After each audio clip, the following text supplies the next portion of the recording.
Hey everybody, this is Silver Spook, and this is the Silver Spook live stream, and this is the video about Foundation, Season 3, Grand Scale Sci-Fi, and my review slash reflection on this show, which I've been watching, and Holly, of course, has been watching for the last several seasons, and we're almost done with this season.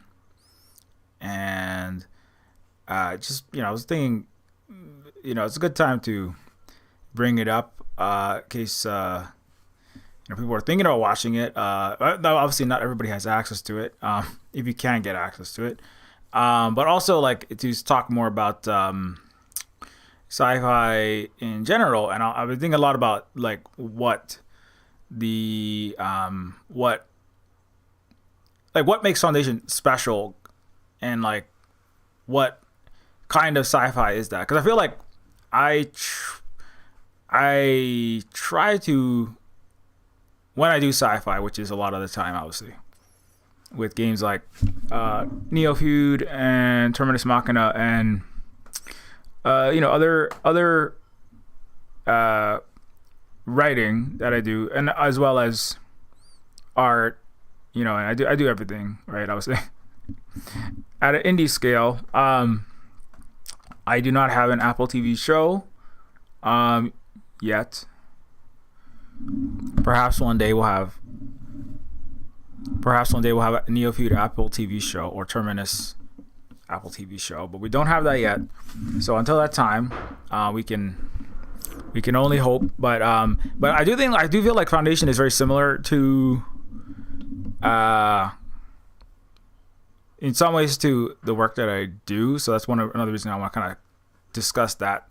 I compared to something like, let us say, because Alien Earth. I recently did a video about that as well. But like Foundation is, well, number one, it was written in this mid 20th century by somebody who was born before World War II, who in a time where science fiction itself was in a different place, the world was in a different place than it is today, and Foundation is a series that spans like centuries. It spans a long scale, a grand scale, like. Obviously, on a galaxy-wide scale, it's a vast world in terms of the light years in its diameter, and also in its in the kind of the psychohistory which it covers, which is it's a history, right? It can only really be understood over time, right? It's not. It's within the context of Foundation. Psychohistory is a neologism, a made-up term that describes a way to study complex behavior of social creatures. I think initially there's some kind of alien herding ungulate with wings of some kind that at various times ascends from one planet to another. That's the classic science fictional bit of it, where there's this area, this planet, where the gravity is such that there's like a herd of like flying alien buffalo that can, at a particular time, when this moon is at its nearest point, the buffalo can run.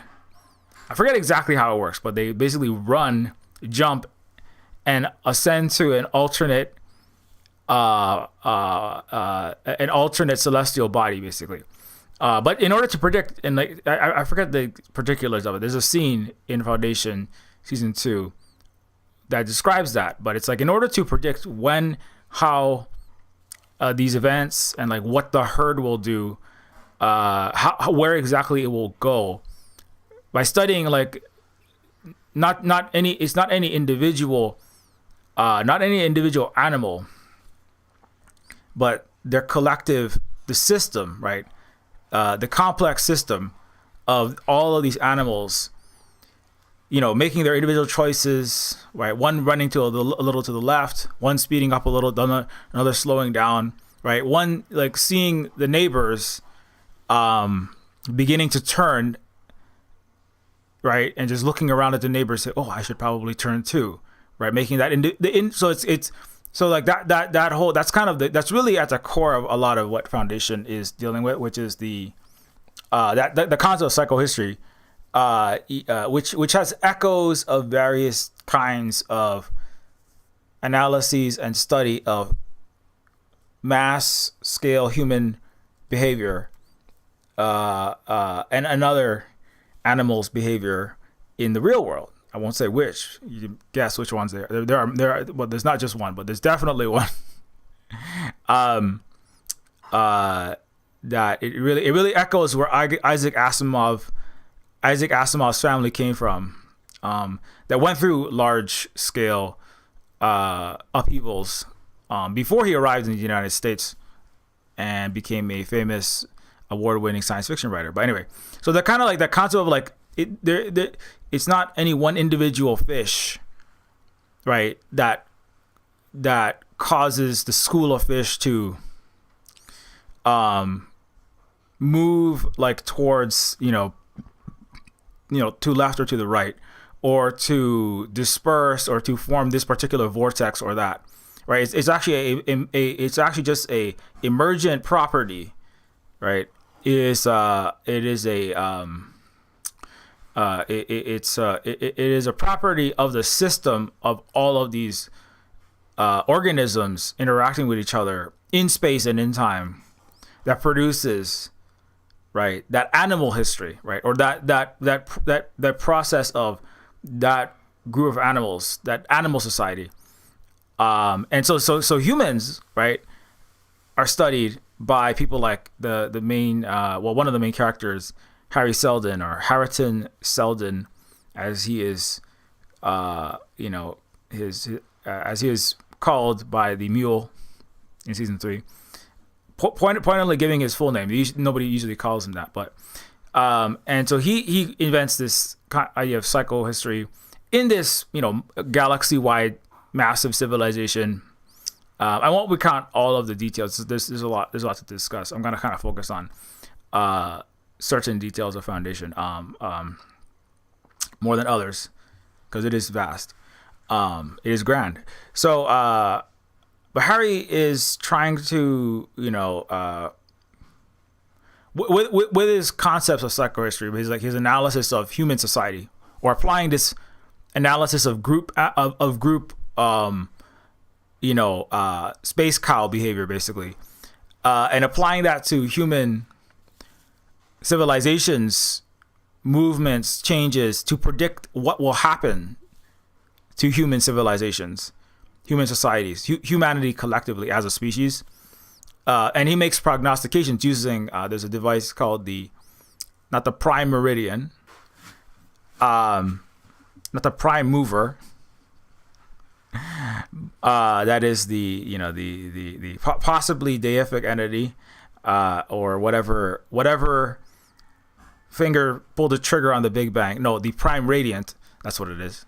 You see that? The Prime Radiant is a device which can be used to assist in mapping psychohistory, right? It's kind of like it would be kind of like a supercomputer modeling the trajectory and evolution of a hurricane, monitoring and predicting weather patterns or something like that, right? But it's like some kind of, like in the science fiction world of Foundation, it's like basically, it's like a 26-sided die paperweight with really cool internal lighting lattice effects, basically. And then you tap it and it gives this 3D holographic display that uses kind of this like electric virtual sand to draw like these maps that kind of look like root systems growing through space and time. So I can get a picture of that.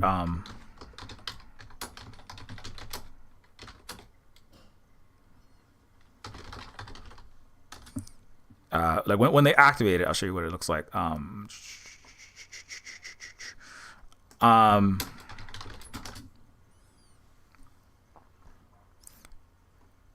not sure if I talked about this. I talked about Alien Earth. I don't know if I specifically talked about this specific franchise. Where is the Prime rating activated? That is Demerzel, the ancient robot who must follow Isaac Asimov's 3 laws of robotics. Here's Harry Seldon. Harry Seldon using the Prime Radiant himself. Ancient old human Harry Seldon using it. It feels very Neofeud. I'm like, when I'm working on Neofeud 2 and I watched on some Foundation, it definitely feels like they're similar related universes for various reasons. Lots of robots, intergalactic space, dealing with Empire. Where is the Prime Radiance? Okay, I can't find the one I'm looking. The one I'm looking for is the one where they're looking at the trajectory of human history, and then it's beginning to fray, and I don't see it. Here, this one.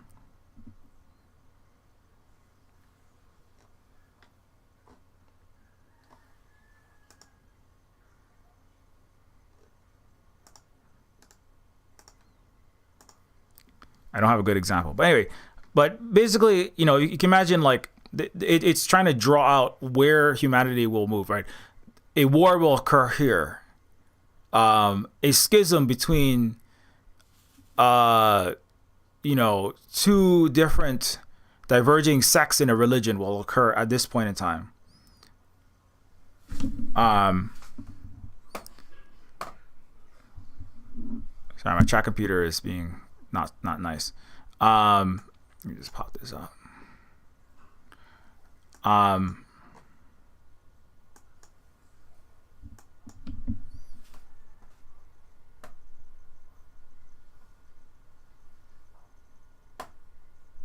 So I'm getting like 5 different questions. I can't handle the psychohistory of my own stream today. It's the number of variables is expanding beyond what my primitive non-synthetic Demerzelian meat computer can handle. At least it isn't addled by malfunctioning, broken software that is incorrectly called AI, called chat, like such as ChatGPT. Anyway, so it's like so it deals with the analysis of psychohistory and like where wars will break out, where changes in the growth of society in a particular direction, where economic growth, social growth, using things like starting religions to actually steer the course of humanity, or starting religions, starting economic blocks, starting economic trade organizations. That's part of a lot of season 2 and 3 deals with, like how the foundation, right, develops, right, which is the foundation is like this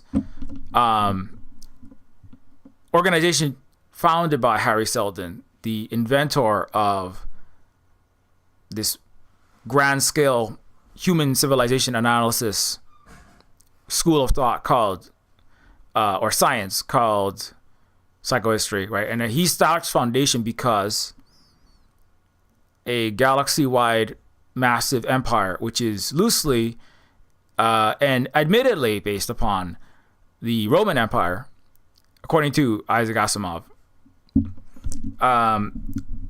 because that grand empire in foundation is, according to Harry's predictions, according to psychohistory predictions, is nearing a point of collapse and implosion. And as this great, massive empire, which contains trillions of people spanning at least hundreds of planets, multiple star systems, as this empire collapses, it will lead to at the beginning of Foundation season 1, The prediction is 30,000 years of absolute human misery, darkness, suffering, and so that is what is they're trying to avoid. That is what like Harry brings this to the attention of the Empire, the head of Empire, which is the Cleons, and Demerzel, which is the lead robot advisor to them, the only robot. And so it's just too much to cover in one stream. I only have so much time too. I started a bit late, and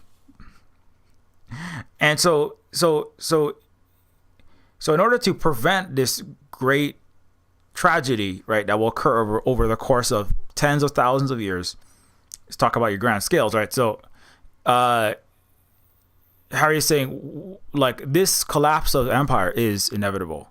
The only question is whether we will try to mitigate the, immiseration and suffering that will occur during its collapse, or will we just allow this the worst case scenario to happen, right? That's now, of course, to Empire, which is played by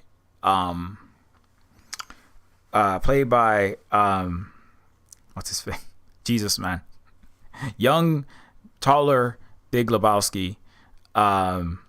Lee Pace. Why am I can never remember people's names when I need them. I'm like, the guy whose name is on the label of, yeah, I know, I got it. The guy whose name, well, thank you though. The guy whose name is on the bottles of my salsa. Pace Picante, Lee Pace Picante. You gotta remember that. He's the Mexican salsa space Roman emperor. Mexican salsa space Roman emperor, Lee Pace Picante. I'm sorry. Thinking about food. I'm hungry. It's lunch. Anyways, so Lee Pace's character, who is he is the Cleon, which is a procession of clone. I've done a video about this also previously, about a year or 2 years ago, about Foundation, specifically about Empire, the Cleons, and that whole thing. If you want, if Holly, if you have a link to that one, feel free to drop that, and I'll pop it up. What the previous Silver Spook Foundation video, because I talked specifically about empire, imperialism, these more from a geopolitical analysis, and then transposing that onto our current world that we live in.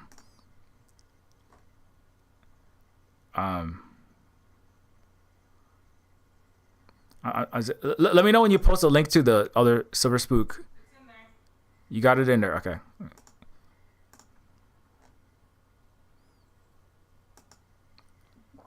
Oh, sorry. Yeah, so I did a whole. I'm probably not gonna have time to do that. But if you want like a deeper analysis about how empire versus multipolarity, AI, the science fictional concept of AI, and like the current fairly dystopian, the current and present danger posed by what is called AI. In open AI, ChatGPT, etc., whether peace and prosperity existed under Roman, British, U.S. hegemony, and more. So this is like a 2 hour, 30-minute like long Silver Spook,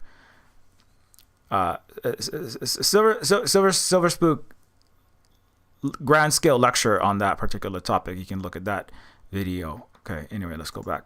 So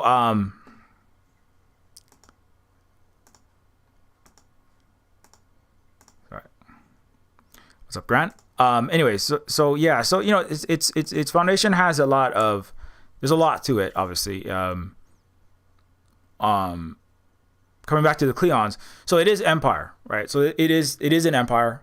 They have, like the Roman Empire, like the American Empire, like the British Empire. It is an empire. As I said, Isaac Asimov was quoted in interviews, I believe, saying, "I based it upon the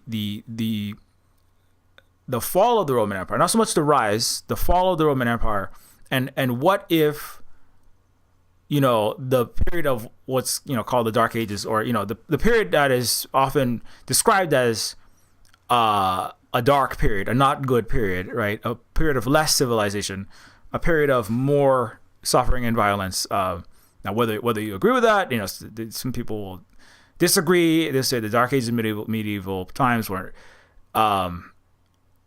suffering, and the badness of those times were over. Is overdone, is overplayed, is exaggerated. But whatever the case, right? So the concept is like, if something could have been done, right, so that less civilizational collapse, less suffering might have happened between the fall of the Roman Empire and the rise of, well, I'm gonna just be between the fall of the Roman Empire and the return of civilization. Okay, just under like, I think according to what Isaac Asimov claimed he was doing. Let me just double check that really quick.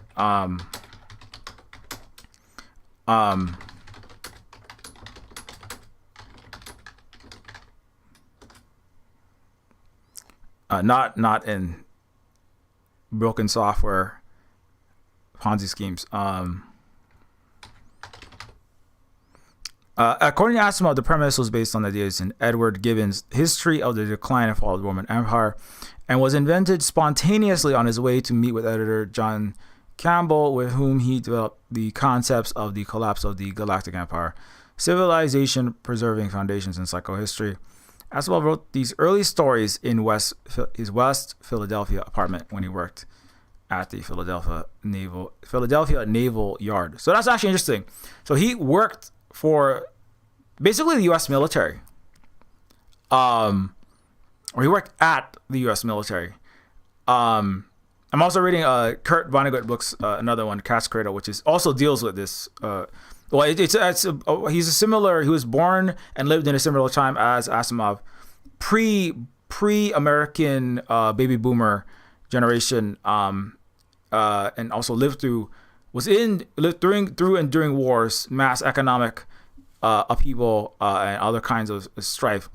But yeah, the plot series focuses on the growth and reach of the Foundation against the backdrop of the decline and fall of the Galactic Empire, which is, of course, inspired by this history of the Roman Empire, in particular the fall.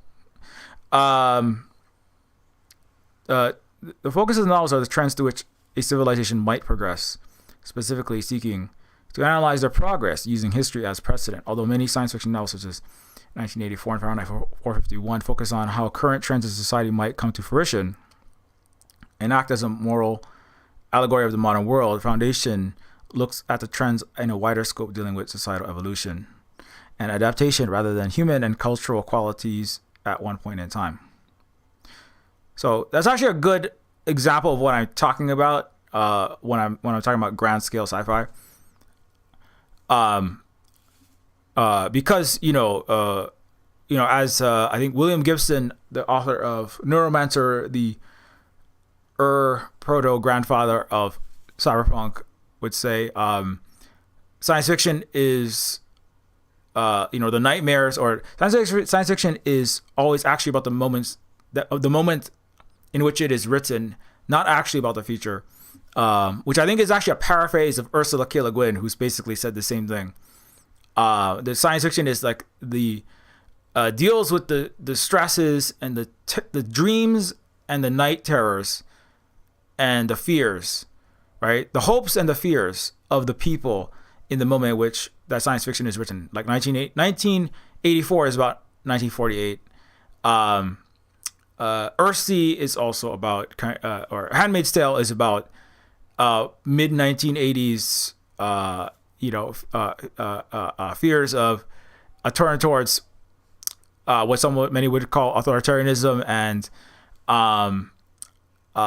right wing politics and the full encirclement of women, in particular. But it's anxieties in that time being projected into the future. Like Neuromancer is Reaganomics, the fears of what if this Reaganomics is turned up to 11, And you there's actually a description of that where like, what if we put Night City was as though a bored sociological grad student doing some kind of extremely well-funded university research put his thumb on a perpetual fast forward button and just saw what would happen if you completely I forget exactly what, if you completely deregulated and did full laissez-faire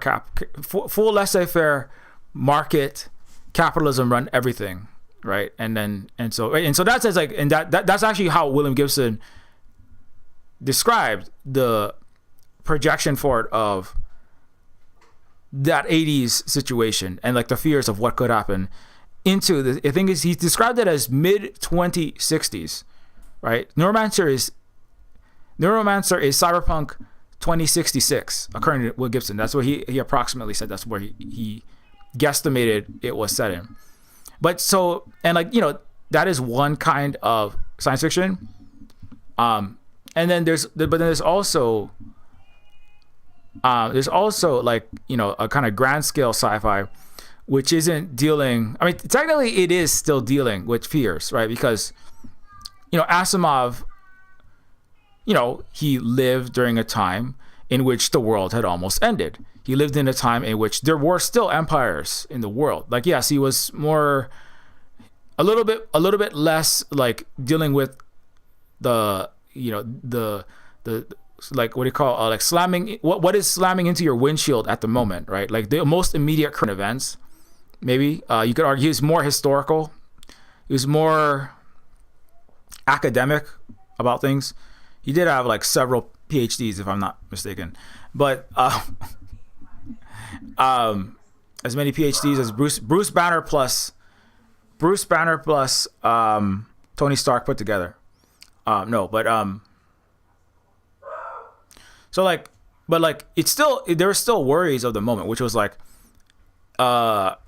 if empires were to fall, right? Like, for example, if the U.S. empire were to fall, it could cause vast immiseration, or maybe not the U.S. empire, maybe if like the British, all the previous empires that were in a great, and that, you know, obviously after World War II, it wasn't like the British and the French and all those empires completely disappeared, right? They're, you know, they, to a large extent, they, you know, covertly continued forward, and kind of, not necessarily fused, but they covertly continued forward under this kind of umbrella of U.S. imperialism and the neo-colonial system, right? So, I mean, in one sense, like at some point, right, there was still strife around the world. I mean, there had been a huge war. There was huge war in the world, right? 100 million people died. That was part of the collapse of a global imperial system, arguably. And then at some point, right? I mean, of course, so this is, you have to accept that there is global empire. Some people will simply deny that it exists. That part is not so much dealt with in Foundation.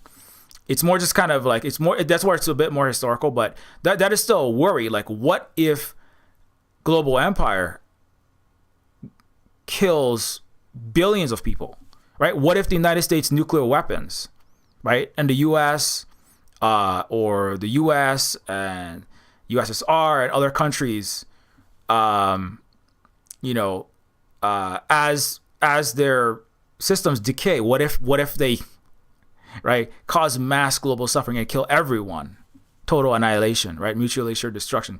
So like, I mean, those are part of analysis. And I jumping to that, like there is a specific part of Foundation that is definitely connected to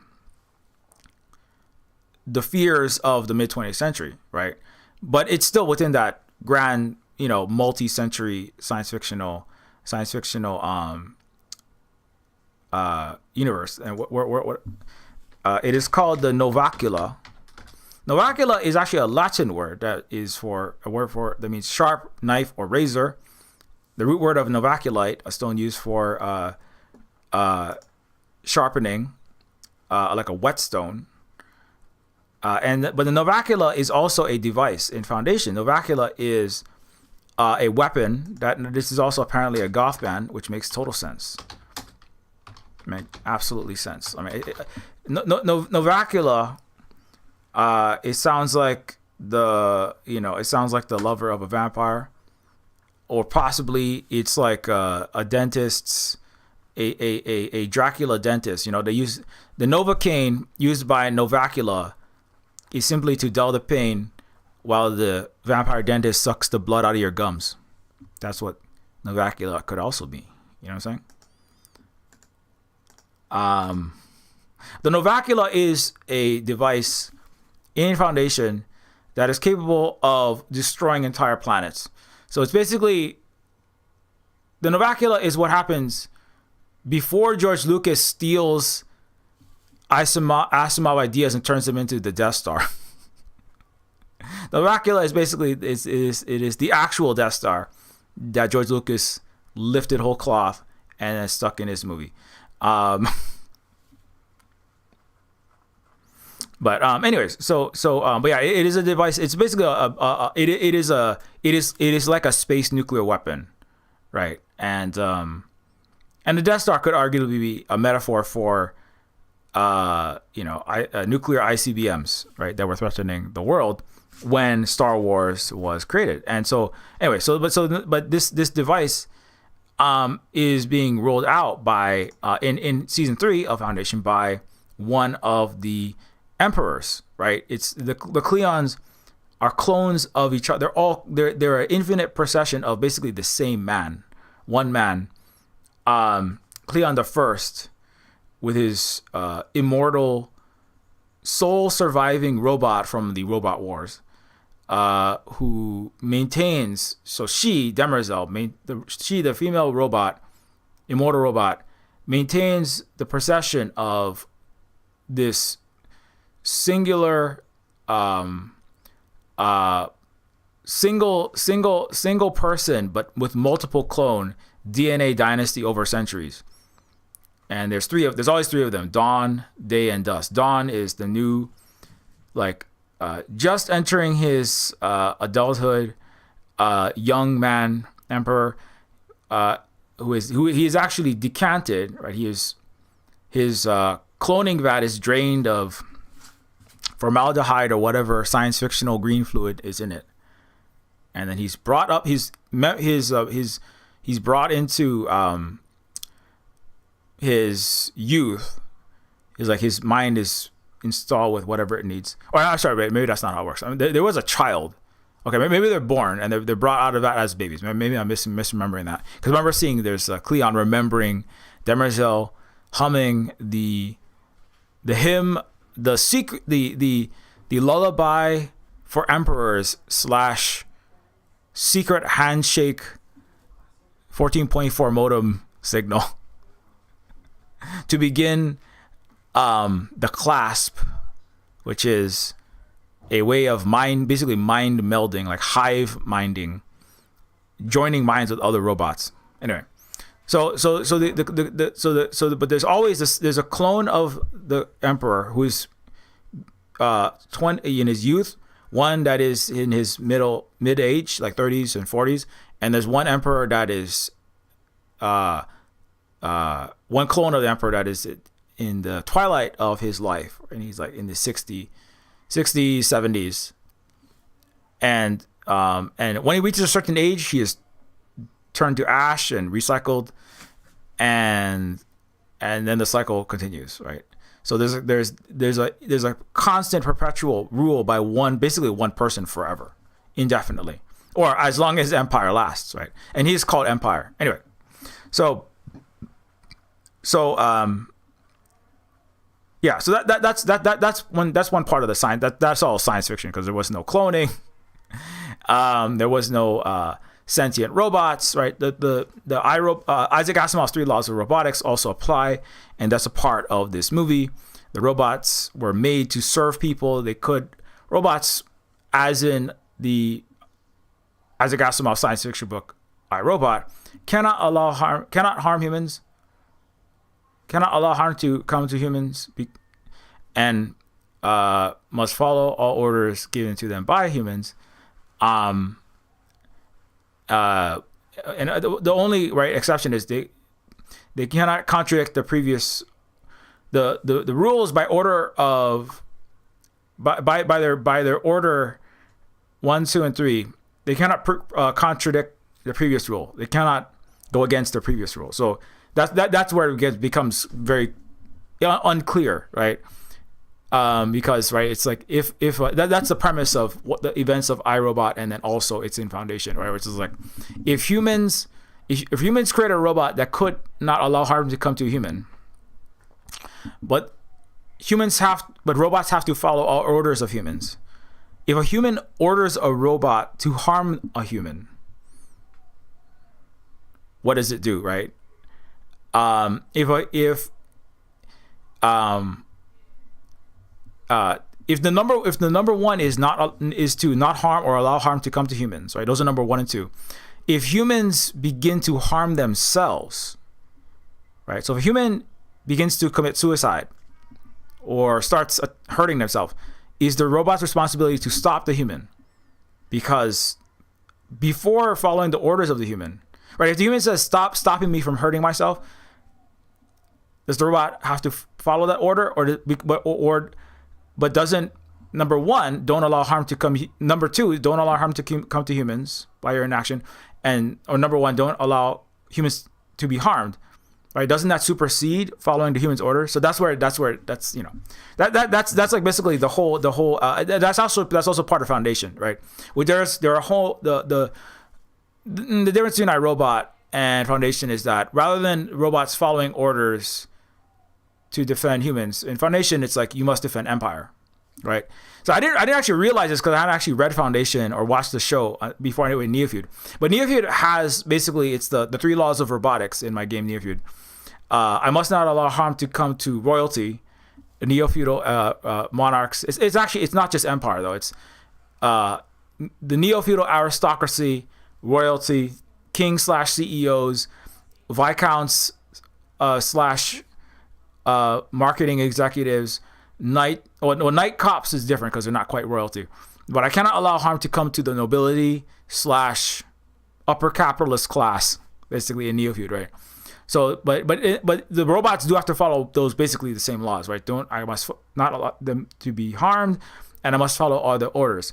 But the supreme reigning monarch / CEO / CIA director /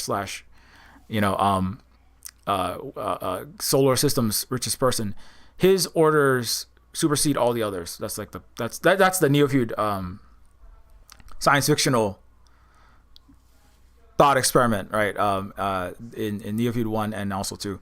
In Asimov, it's like in Foundation, the robots, the one robot, there's only one, has to follow the Emperor. I think before that, the robots had to defend humans. The Emperor reprograms. Actually, that happens in Terminator. In Terminator 2, John Connor reprograms a captured X or T-800 he reprograms a captured Skynet soldier Terminator robot to defend John Connor, in particular himself, which as a child, and the robot is sent back in time, right? He has to defend John Connor, and he has to follow all orders of John Connor. Stand on one leg, right? Do the hokey pokey, So anyway, so that's a lot of I'm gonna try to glance at the chat. I'm not looking at it this entire time, but let me just look. See. Okay. So yeah. So anyways, but that's a lot to talk about the robotics and the conscious machines and that which is it's all very interesting. But back to like the main concept. So like the Cleons and the robots, the Cleons and their robot rule over the empire, it is collapsing. By the time we get to season 3, it is in serious disrepair. It is in great danger of collapsing. It's kind of interesting because Foundation kind of follows the trajectory of America, or the world empire led from the not so United States, very disunited nowadays, it seems like. Which is part of the collapse, balkanization, and so the empire is really at its in season 3, 2/3 of the way through.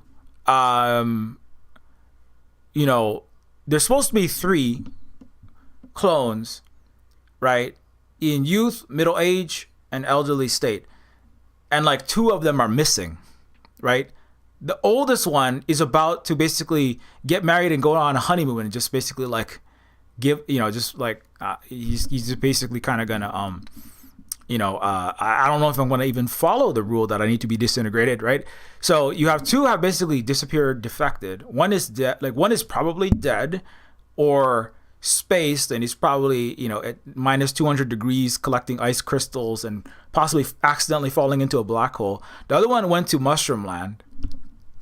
Not Super Mario Brothers, acid trip, psilocybin addled, blocks, enemy turtles, and fanged walking mushroom, cartoon land. But he's going to Mycogen, which is interestingly, this is the part I find interesting. Mycogen is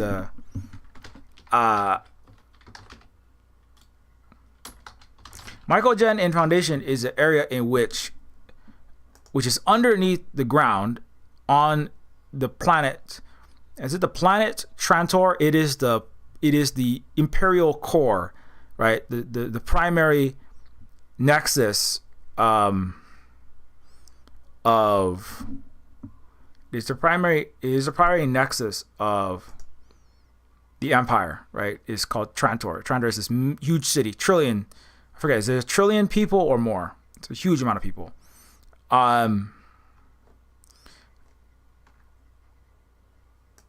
trying to get Mycogen up here. I gotta end soon. I gotta stop goofing off. But clicking on random, not a good image, but so Mycogen is just underground city, which they grow mushrooms. What this is was Isaac Asimov, right? He was hanging out with Jimi Hendrix and Frank Herbert, and they were all just tripping shrooms, man. They were falling out of trees, playing extremely loud guitar. Isaac Asimov was just over there staring at his sideburns, which are turning into rainbow snakes, because that's what happens when you do mushrooms. I never do them, because that would be a violation of TOS. But I heard that sometimes it looks like Disney animators have begun to sew Snow White, like werewolf Snow Whites into your pants when you do mushrooms. Lipase in Mycogen is where all the drugs are made. So Mycogen is basically like the United States, Britain, and France, which are the global drug narco traffickers. I'm going too fast, so let me slow down.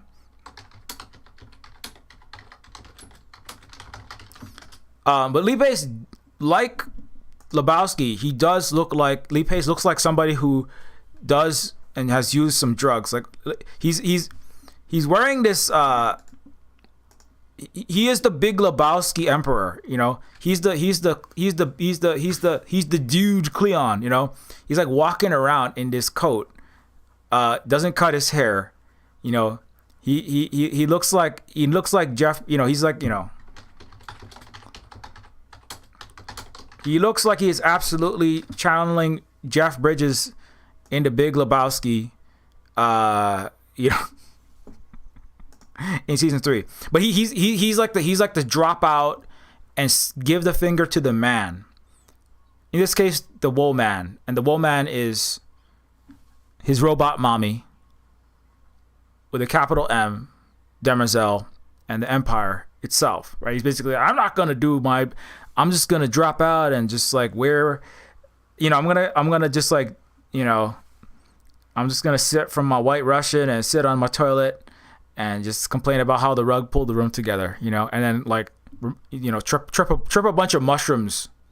They squeeze these little mushrooms and which emit spore clouds, and you just inhale that, and then all of a sudden you're like, seeing God, and there's like,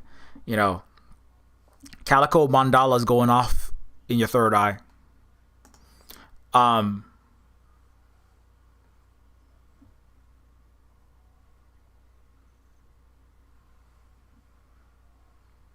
Sorry, I'm looking at the chat. What is up to Grant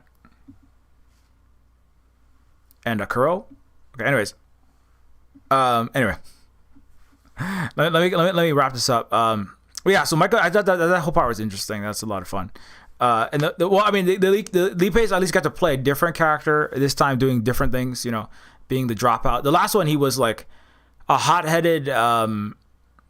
He's naked a lot of the time. You got to get those eyeballs. You got to bring the washboard, abs, 6'4" tall. Unfortunately, not straight guy.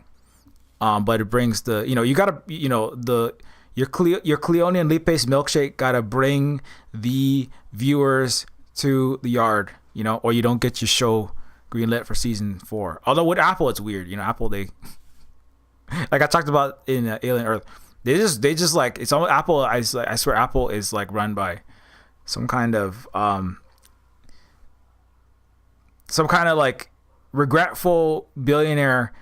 The Apple TV section is like, he just wants to see here, like, great writers, actors, and storytellers, and movie makers, and cinematic artists of all kinds. Just make whatever you want to make, because I feel bad about making billions of dollars under global capitalism.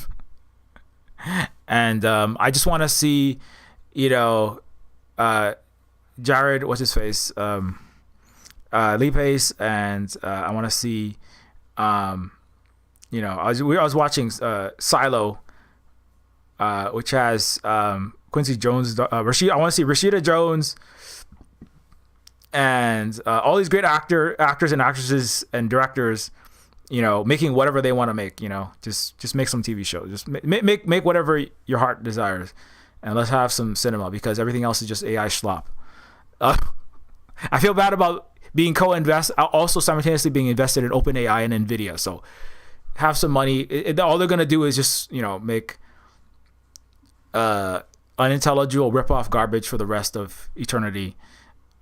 So let's make a few shows with my 3 billion pocket change. I don't know who and how Apple TV makes their shows, but anyway, digression aside, sidebar aside. So like this kind of his character is changing, because it's a very clever thing, because very clever trick, because then you can have Lee Pace coming back, right? And it's also, what's his name, Jared. Like these are all big name actors, right? Jared Harris. I remember a lot from, he was in Sherlock, playing Sherlock's arch nemesis Moriarty. I remember him from Resident Evil 2, It's like Sam Neill, famous for Omen 3. I remember Jared Harris from Resident Evil 2. Extremely smart, brainy scientist, also in a wheelchair, whose daughter is, I believe, partially the 3D model for the Red Queen. In Resident Evil, starring Mila Jovovich. Anyway, but Jared Harris, a whole bunch of people. Anyway, but long story short, so like the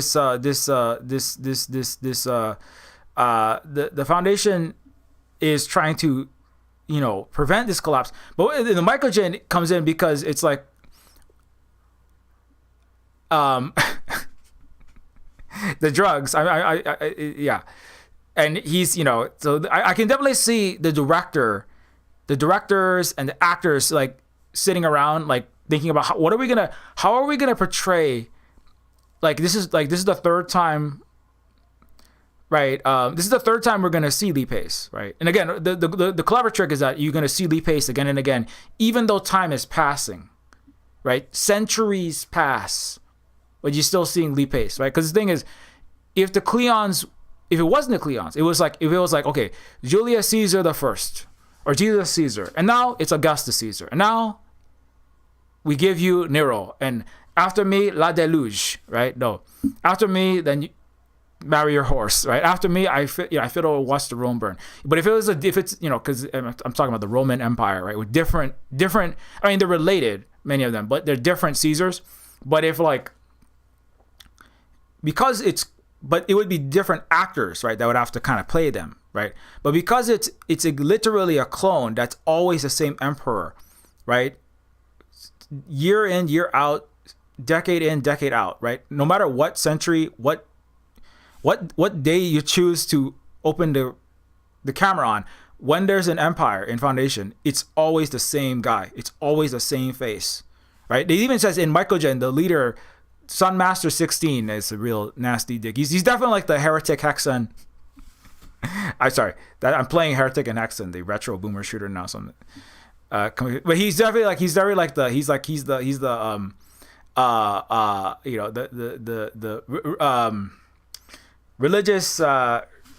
religious zealotry gone wrong, the dogmatic power seeking religious leader, and the dark horrors, the anti-theism and or frustrations and pessimisms about Christianity that are inherent in Isaac Asimov come out in that Sunmaster 16 or 17. I can't remember his name is.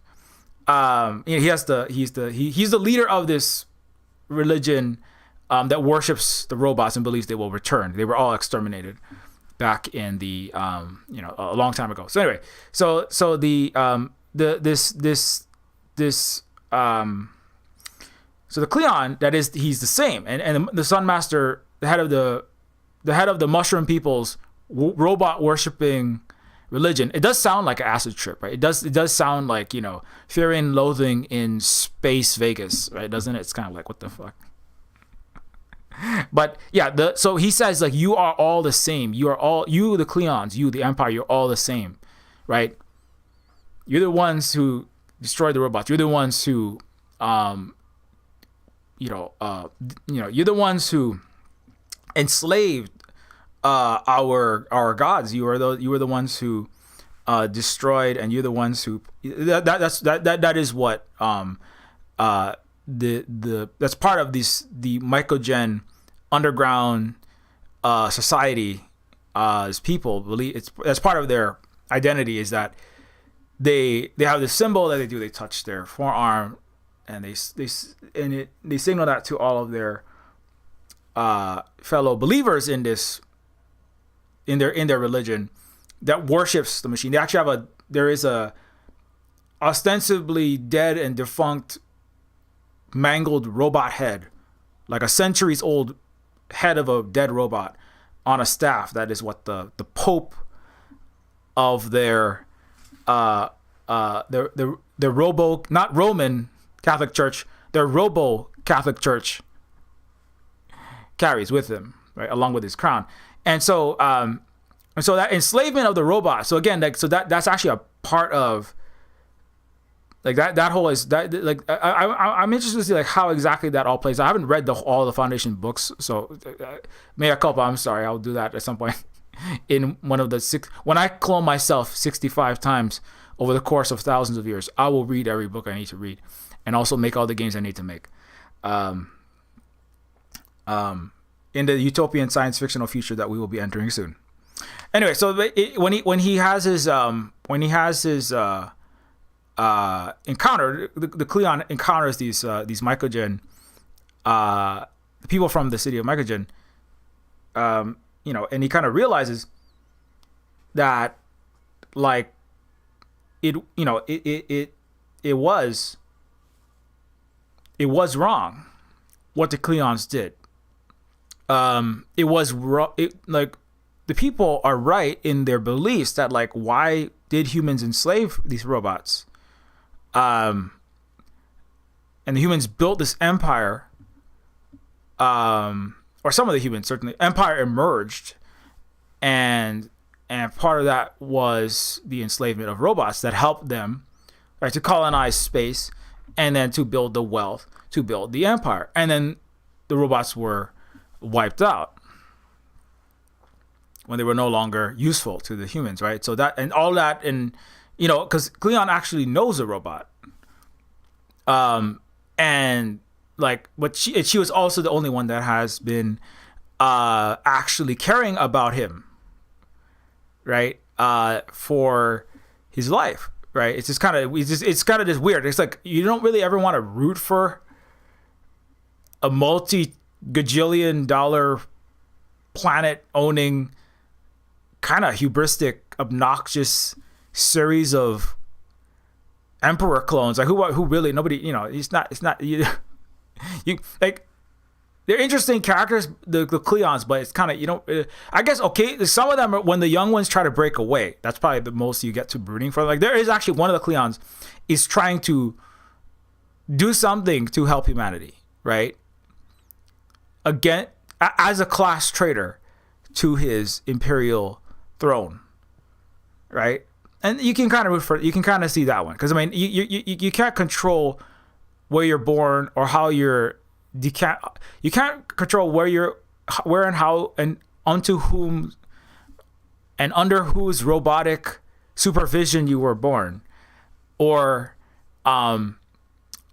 ejected from a cloning vat, right? You can't control that. But like Cleon does make, some of the Cleons do make better decisions. Actually, multiple of them try to do the right thing, and that's part of it. That's your humanity. That's you making your personal choices.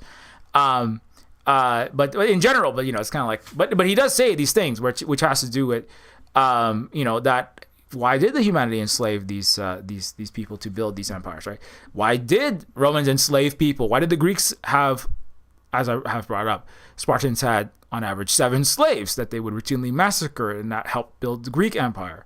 Romans had slaves that helped do the farming and the olive planting and harvesting and making of the olive oil to feed their legions that did the imperializing to gain more territory, to increase their wealth, power, you know, reach, etc., territorial boundaries on a map somewhere. And same for the British, the French, and the Spanish, and the American Empire, etc. You know, they use slaves and oppressed workers of various kinds at various points. And so, and it's interesting because like Michael Jen is actually sitting right underneath the empire. It's like, it's literally like, it's basically, like, implies basically underneath where the richest, most powerful Cleons and their council and their elites sit, right? It's under them is this mushroom kingdom. And apparently they also grow all the food for Trantor. Like, it's like, I mean, I just think about it now. It's like that is an incredibly precarious, incredibly, I mean, that's just like a really bad way to set up your empire. You know, it's a really poor way to set that up. I mean, like, like the United States, I mean, it tries to actually control. That's, you know, I'm not gonna get too much into the modern geopolitics, but they grow their food. You know, it's like if it's like if China and Russia were sending the U.S. all its food, and they could stop sending it at any time. You know, that's like Michael Jen sending Empire. The Michael Jen, the people there, they hate Empire. They hate those people upstairs, because of, you know, what they've done to the robots. The empires come down and massacred tens of thousands of them at one point, right? And yet Michael Jen like serves all their food. You know, I mean, that part's a little bit like, okay, that's, wow, that is extremely fragile. That's almost like putting tariffs on the entire planet when you're a global reserve currency based hegemon, financial world reserve currency, global soft power that's based upon everyone buying your phones and using your telecommunications and to control their minds through informational control. And your waning military hegemony is all under threat, and then you just tariff the whole world, right? That's almost like that's almost as bad a decision as, I don't know, starting proxy wars to push Russia and China together. letting your oppressed people that hate you control all your food. Anyway, I'm sure it's gonna turn out very badly for Empire. I'm sure it's not gonna work out very well for Empire. But anyways, but but the interesting thing is that it does take place over centuries and centuries, and it asks this question before I want to get to that part about like I talk about collective versus individual. So and it does, like, the Foundation does discuss like the differences between the individual, or like the differences and the tensions and the dichotomy of the individual and the collective, right, where any individual, right, in psychohistory, and it's implied, that's a big, like, grand thought that Asimov is having throughout the entire series, is that individuals don't, and it comes up several times, individuals individually do not impact the history or the trajectory of where human society, human civilization, human future is going as collectively, right? In the same way that one buffalo in a herd doesn't change the entire herd, right? But one buffalo can impact its neighbors. It can impact. That's not one of the lines. Is like the Foundation diplomat who is now meeting. She's actually now in a. She has worked as a diplomatically in like the halls of the equivalent of like the UN or something, with the Empire, and they've been in the same place for decades, and now they're entering like a romantic relationship at the dusk of this clone emperor's life. He's about to die, and they're just starting. They're just getting it on. It's like the Golden Girls, going on a wild fling with the Emperor of the Universe in the last 49 hours of his life. So anyway. So she says, like, you could never change no one person could change the trajectory of Empire. Even the Emperor can't actually change the trajectory of the Empire. And I would argue, like, it doesn't really matter who is in charge of the United States at this point. The trajectory is basically set. That's an opinion, man, but like I feel like it's that is the case. Like many people would agree to that. I feel like Richard Wolff has definitely said things to that tune. Nothing is really gonna stop its decline. You could slow it a little bit, you could speed it up, you could maybe forestall it slightly, but the trajectory is down for obviously the U.S. Empire,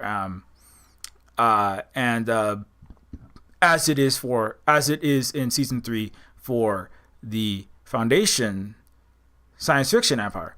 And so the individuals can't really make that big of a change, but all the individuals' actions collectively do matter. And that individuals do impact and have connections with the people around them, which is important. That is actually kind of a big thrust of multiple seasons, and definitely in season 3, right? That's part of like kind of what's happening with the Dusk Cleon, which is like he's trying to do things. He is doing things to try to mitigate. That's one of the scary parts, right? Is that like he creates weapons of mass destruction, right? And he brings out and brandishes weapons of mass destruction to say, this is how we will stop our demise, right? Is we will threaten the totality of existence, right? If you try to end Empire will end everything, right? And the thing is, that is what the U.S. is doing. It has fired missiles into Russian territory. They didn't broadcast this, but there's actually over 50% chance by the U.S. intelligence analysis that the world, that there would be nuclear annihilation for the world. Over 50%. And the U.S. government, under a Democrat, gave it the okay. The Biden administration, right? So like that is the Novacula. They're going. The U.S. is. I mean, I don't know what it's trying to do with this, but it's not in a good state. It's if we are going to end, then one thing we're going to do is we're going to threaten everyone. Maybe we'll just blow everyone up, because why should only we go? Why should Empire go? If we're going to go, if Empire's going, we're taking everyone with us, right? If I'm going to go, why do you get to live, right? So that's kind of and that is a real threat. I don't think that the Romans didn't have the capacity to end the world. That's the difference between the Roman Empire, the actual historical Roman Empire, and the U.S. Empire, and of course the science fictional empire of Foundation, right? The 3000 AD Empire and the American Empire, or the U.S.-led world collective Western imperial system.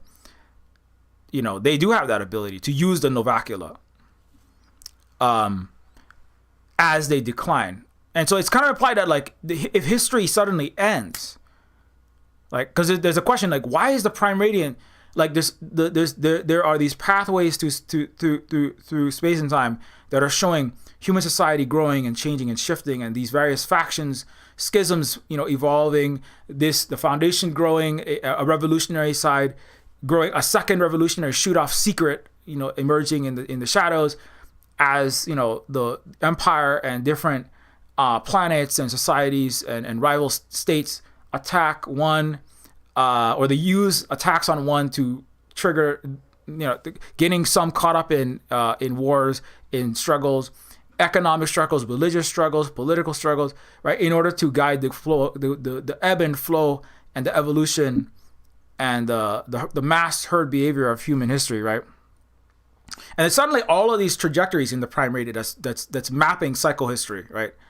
It could be deemed as a slight metaphor for like Marxist-Leninist material analysis, dialectical materialism, or just like CIA analytics, Google Analytics, Peter Thiel's Palantir, eyeball, which take mass data and try to predict and alter the outcomes of human civilization, but for nasty, mean, not nice people.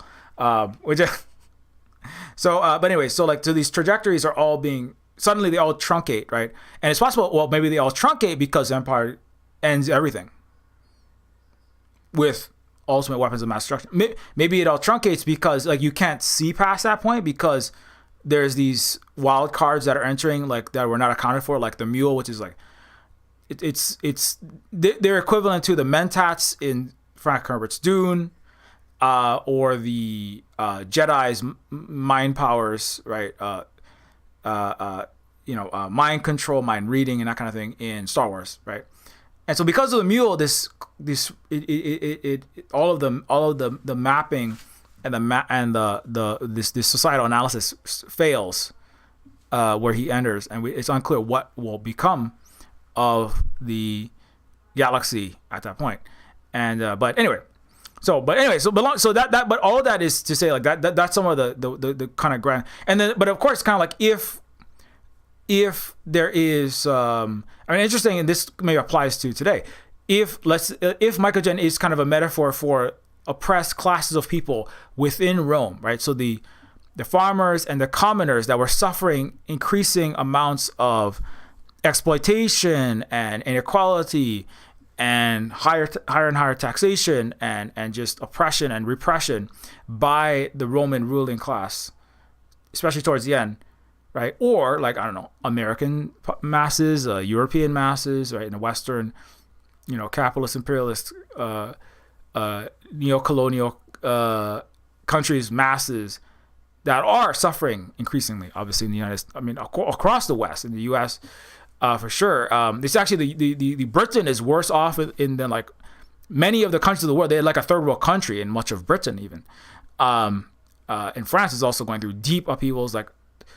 I think 50 African countries are announcing they're basically shoving off the shackles of colonialism. They're not sending any more resources up to Europe, and so that's going to cause increased inequality at home if they can't deal with these contradictions. And so if microgen is kind of like the oppressed masses within the empire's core, right? They're like right beneath empire, right? Not maybe inside, the Oval Office, but like right outside, you have American citizens upset at various things.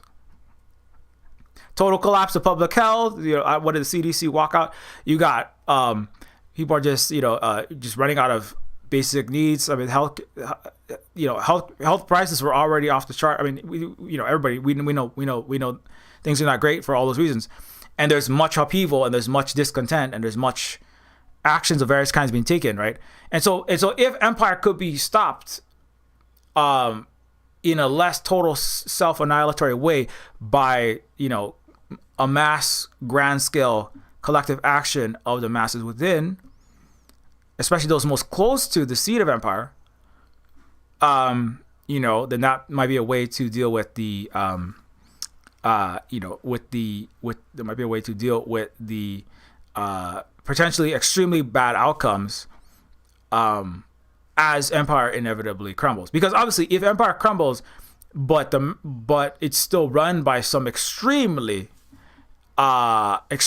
selfish, extremely amoral people at the top of the totem pole, which of course we have in the United States, in the collective West, which I talk about all the time. Then if they're running things, they're gonna extract, right, the losses that they suffer, which is what they're already doing. They're gonna extract, if they can't, they're gonna extract and take it out, right? The tariffs are being it's a tax that's mostly going to be paid by the American consumers. I mean, even if the taxes even if you're not paying directly the tariff and the inflation isn't, even if the tariff itself is some pain, but even beyond that, it's just the loss of the trade with the United States is going to have all its other negative impacts on the consumer, right? The corporations will have less money. They're going to extract that from the consumer. I mean, you can watch the prices of everything just are going to keep going up, which is what happened to Rome when it died, which is what happens to empires as they reach their end phases, right? They keep draining and draining from whoever they can. And if they can't drain the colonies at far from the seat of empire, thousands of miles away or light years away, then they will drain from, right? Then the ball of empires will drain, the court will drain from those nearest to them that they can still reach, right? That they can still exercise. Even in that's even the U.S. attacking Venezuela, Central South America, right? Threatening Canada, talking about Greenland. It's because the U.S. empire is waning. It can't influence the whole planet as it maybe once did. Now let's attack the Western Hemisphere. Let's attack our neighbors. Let's try to push our weight around in our hemisphere, and let's definitely keep extracting and pushing our weight around against our own citizens and people that are not called citizens but are anyone inside our territory. Let's just keep extracting from them. So anyway, that's a little review and reflection on Foundation. Got to wrap it up. If you'd like to help us out at Silver Spook Games, you can help us out at ko-fi.com/silverspook, and as well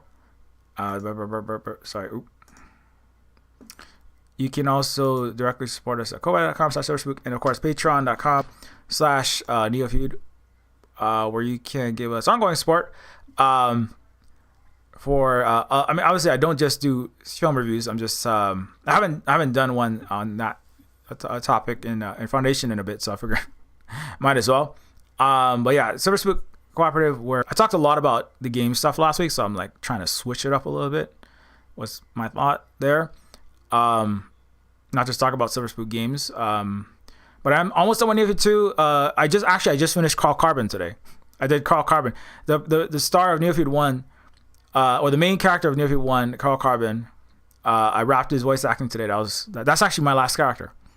So I won't give much more than that for right now, because it's probably be too spoilery. But here's some Neofeud 2. Help us finish Neofeud 2. Oh, also I recently got of Floating Isles. I created the cover of this book, Of Floating Isles on Growing Pains in Video Games. I hope that's visible. It is a book by Kavika Guillermo, and it is if you like games and you like books, and if you're a nerdy game player and book reader, this is the book for you. That's the best way I can describe it. It's a really great book. I loved it so much. I've read it multiple times already, so do check it out if you are a gamer. It connects Mario to childhood in the 80s, Final Fantasy to your first 90s teenage romantic relationships, and breakups and sad events and deaths, dealing with death and loss, and Counter-Strike and being an angry 20-year-old, and dealing with the horrors of the Iraq War and that whole time period, and much more. So it's a really good book that many people will have a lot to connect to, especially if you are a gamer. Anyway, also we're also doing more Silver Indigenous Hawaiian cooperative gardening and restoring the land and ecology and other things like that. To prepare, we are mycogen here. We are mycogen. We got mushrooms. We got mushrooms going all over. We don't know nothing illegal. Only like legal mushrooms that you can eat. We actually have there's lichens and random fungus, but a lot of what we grow is actually we were growing beans, and then sweet potatoes, and then a whole bunch of onions, and lots of other cilantro and Mediterranean and Thai basil.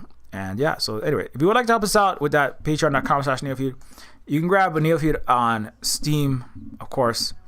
Neofeud is available on Steam at the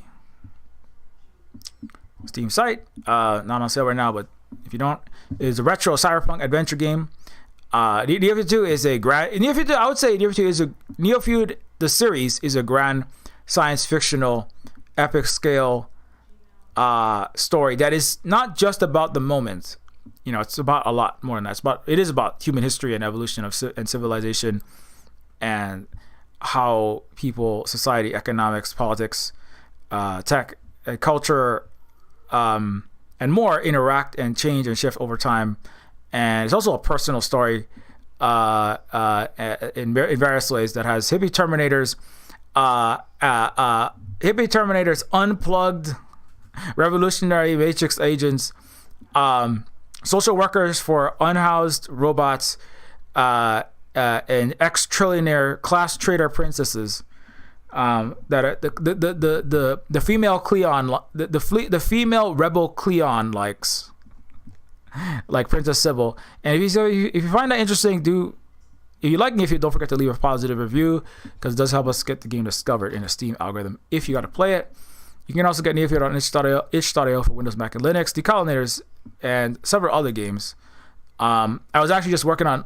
I finished one of Luna Oi's characters.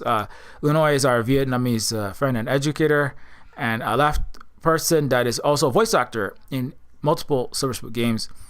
And I just finished hers. And of course, we got Pigeon with Gun. Woman is a book by Holly, who's raised in right-wing evangelical Protestant Christianity, critiquing that culture from the perspective of Mary in the Bible.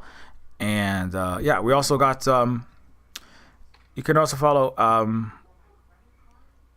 at Silver Spook Games at wandering.shop, at Silver Spook Games at mastodon.social, and of course you can follow on Blue Sky, Twitter, and all over the place. Look for Silver Spook or Silver Spook. Please be safe. We have very high rates of in the air and in the wastewater, so please be careful with the spreading of the viruses. But yeah, you can follow at Silver Spook Guy and at Silver Spook Games, minus the E and Silver, on Twitter. And of course, you can follow Holly at Allergic to Blue. Always sharing important information like that, and others, and moderating here as per usual. And also I was talking a lot about future Silver Spook games. Feel free to if you become a patron, you can enter the Silver Spook Discord. A patron at any level, you can become a Silver Spook Discord member. We don't have a fully open Discord, so yeah, just even the $1 level. For various reasons, we do that. And but you can message me there on the Discord or elsewhere, or comment somewhere about ideas for Silver Spook games or what you would like to see. You don't, just like, I would like to see something like this, or what you're interested in, Neofeud 2. I really like Terminus Machina. Would love to see more of that. Feel free to still keep sending me that. I'm gonna be having conferences with people, and talks and discussions in this coming week with a bunch of people on future Silver Super projects as I wrap Neofeud 2. There's only 2 more characters to wrap. That's and then we have at least we have voice acting for every single Neofeud character. So once we get these 2 characters, there's like a little bit of one and then one smaller character. So that's where we're at.